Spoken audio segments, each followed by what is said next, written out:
Back on Get Up, bottom of the hour. What a crazy day we're having. Let's go to Oklahoma City. That's the site of tonight's Suns-Thunder game, and there's a lot of irony in that. Kevin Durant, of course, is now on the Suns. He was once on the Thunder. He's been downgraded to doubtful. Trade speculation swirling around him. Suns say he's dealing with a left ankle sprain. Phoenix, meanwhile, has been willing to listen to offer for Durant in recent days. The Warriors are among the teams said to have interest. I've got an unbelievable basketball squad together today, anchored as always by the Windman, who's up early in L.A. Windy, second verse, same as the first. KD back to the Bay. What can you tell us? Wow, bro. Okay, so as you know, the Suns have been trying for weeks to turn Bradley Beal into Jimmy Butler, to pair him with Devin Booker and Kevin Durant. That is what the Suns have wanted. That is what Jimmy Butler has wanted. That is not what Brad Beal wants, and he has a no-trade clause, and they have reached a loggerheads. They have tried almost every team in the league, from what I can understand. They went out and traded their one first-round pick into 3 to try to pay off 3 different teams to do deals. I can't tell you how many things I've been through on calls listening to stuff, how they've tried. They are at the end here. The deadline is here. They have no Brad Beal trade. They are 25-24. They have a very aggressive owner, okay? And so now they are examining, this team isn't working. We can't trade Beal. What are we going to do? Durant has 1 year on his contract. So they have now begun entertaining, should we trade Kevin Durant?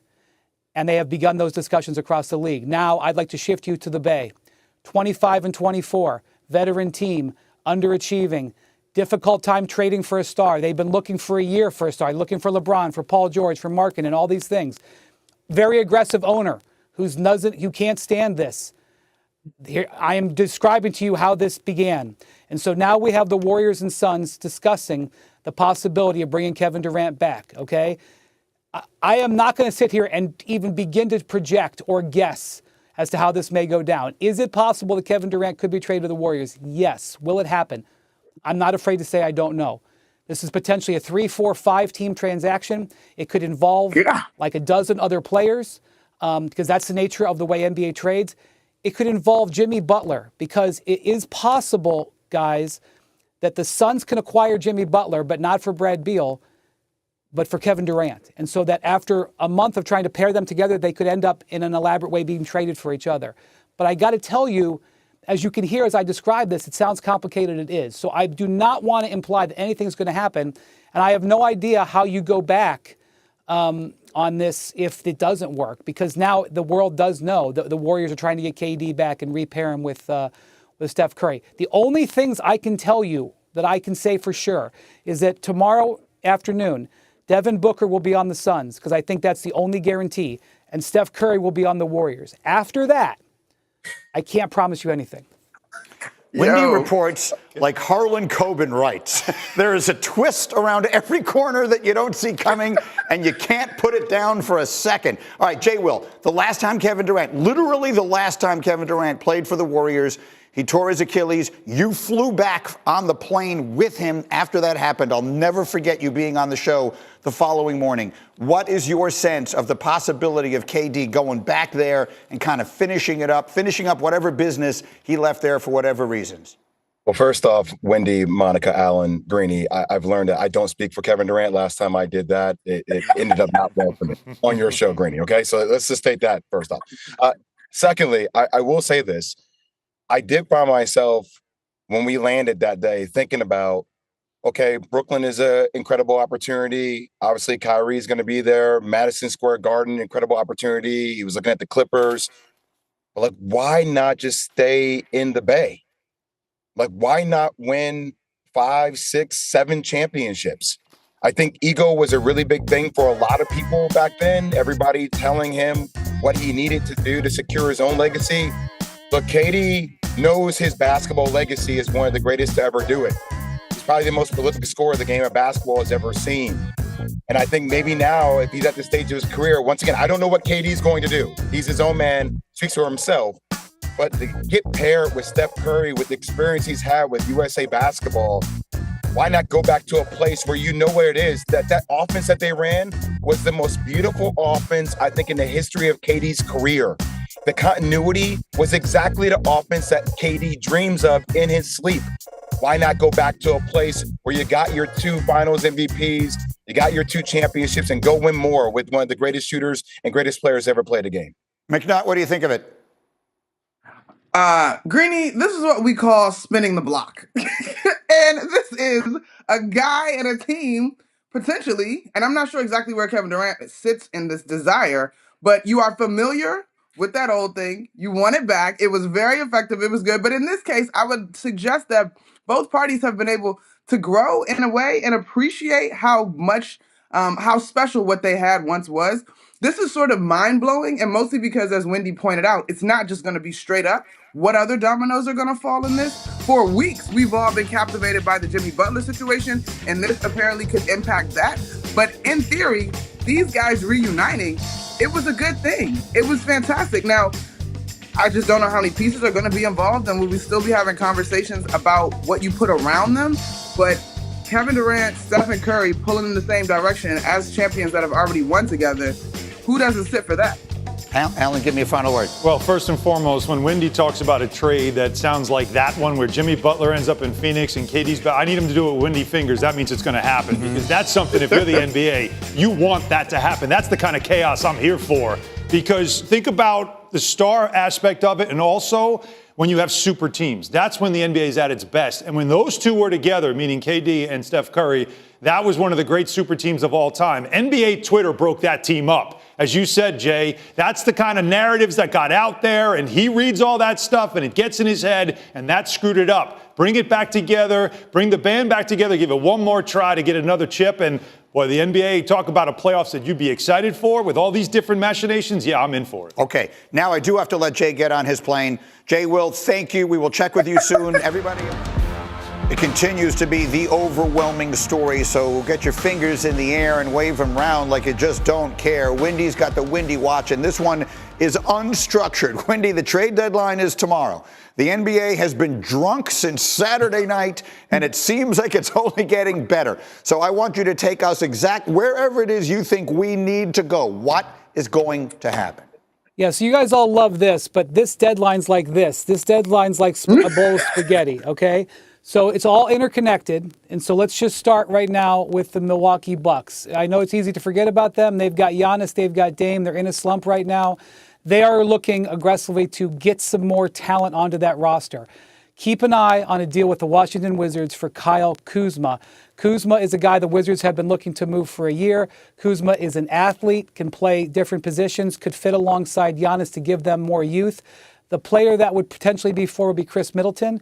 But that trade is going to be interconnected potentially to other trades, including potentially something that involves the Miami Heat. The Miami Heat, as we know, have been involved in Jimmy Butler talks for weeks now. But they are sort of falling into what is developing into a triangle set of negotiations. A triangle is between Miami, Golden State, and Phoenix, okay? We know that Phoenix wants Jimmy Butler. Golden State has also shown interest in Jimmy Butler. What Phoenix's dream for all these weeks has been is to get Jimmy Butler and pair him with Kevin Durant alongside Devin Booker for a new big three. They only had Bradley Beal to do that. They have tried for weeks to find a trade for Bradley Beal that would both satisfy Brad, that he would waive his no-trade clause, and get stuff back that they could trade to Miami to actually acquire Jimmy Butler.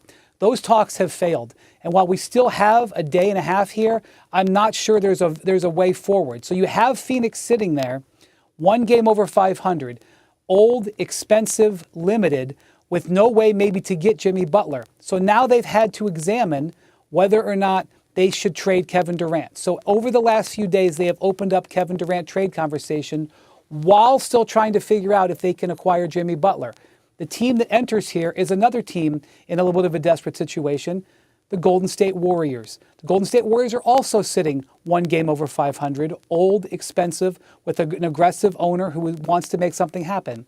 And so you have a triple play of talks here coming in where Golden State is negotiating for Jimmy Butler, Golden State is negotiating for Kevin Durant, Phoenix is negotiating for Jimmy Butler, Phoenix is negotiating other things with Bradley Beal. And is there a way where these three teams can come together where Durant would end up one place and Butler would end up one place? Because I don't think they can end up together. And of course, there's all kinds of different things in here.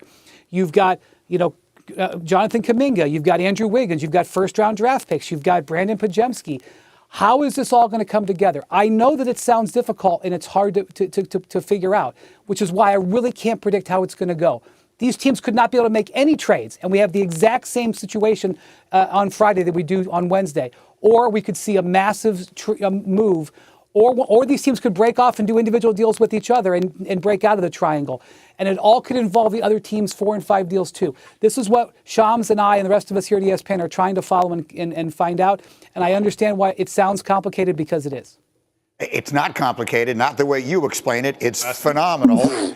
And every one of us followed that verbatim. So let's go into the most fun possibility here, Monica, by far, which is Kevin Durant winding up back with the Warriors, back where they made 3 straight finals and won 2 straight championships. And if he doesn't get hurt, they become one of the great dynasties of all time. Everyone's older now. So much has changed in the league. So, Monica, if you put Kevin Durant on the Warriors and their roster is not just completely, decimated in the acquisition, are they a legitimate contender in the West? It's great. So I was looking at the Western Conference standings last night, and to me, the Wolves and the Mavs are teams that are currently back that I expect to kind of make progress closer to the top 4, right? Other than that, I think the West is open.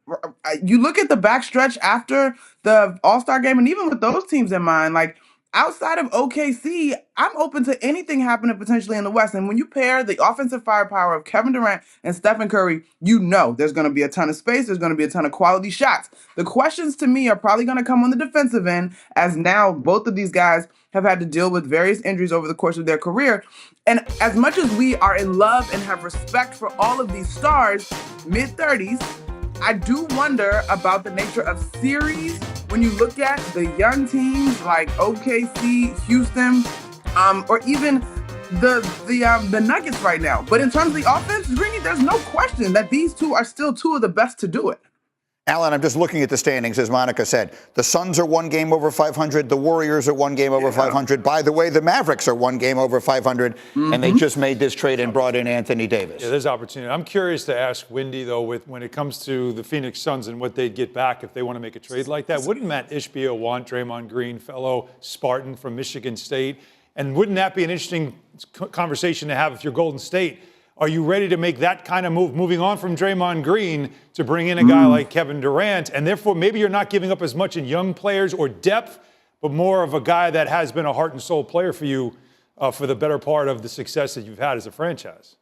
So I just have to get comfortable in the world where I can answer a question with I don't know. I don't know. I would just say right now, the only thing that I do know, Steph Curry will be on the Warriors on Friday. Devin Booker will be on the Suns on Friday. I'm not sure I can tell you with absolute certainty that anything else is there. Draymond Green gave an interview after the Warriors game on Monday night where he openly admitted there's a tension in the locker room right now because they know Joe Lacob, the owner, is not happy and that this team is expensive and not happy, and he's not happy and anything can happen. So I have not heard that, Alan, to be clear, but I am not in a position to rule something out at this point. And so, Wendy, let's finish it up with the other piece of this. The Lakers, as we said earlier, LeBron James, Luka Doncic, and Watt. We expect them to be, we know they're trying very hard to do something. What do we expect them to do by tomorrow afternoon? They really need a center, and I understand that it may not be the guy who they're hoping to have a parade with in a year or 2 or 3 years. They need a center. Jackson Hayes is their starting center right now. He's okay. They need an upgrade from that. Luka thrived in Dallas when they got Derek Lively and Daniel Gafford to be there. They have to have a center. LeBron can't play center. Jared Vanderbilt can't play center. Wendy, outstanding today. Monica. How's it going, everybody? Villa Sports Network here. Just want to thank you guys for your support on the channel. Thank you guys for watching the video. Hope you all enjoyed it. I also want to kind of remind you to don't forget to leave a like on the video, subscribe to the channel, and leave a comment on the video if you like as well. But regardless of the fact, thank you again for your support, and hope to see you on the next video.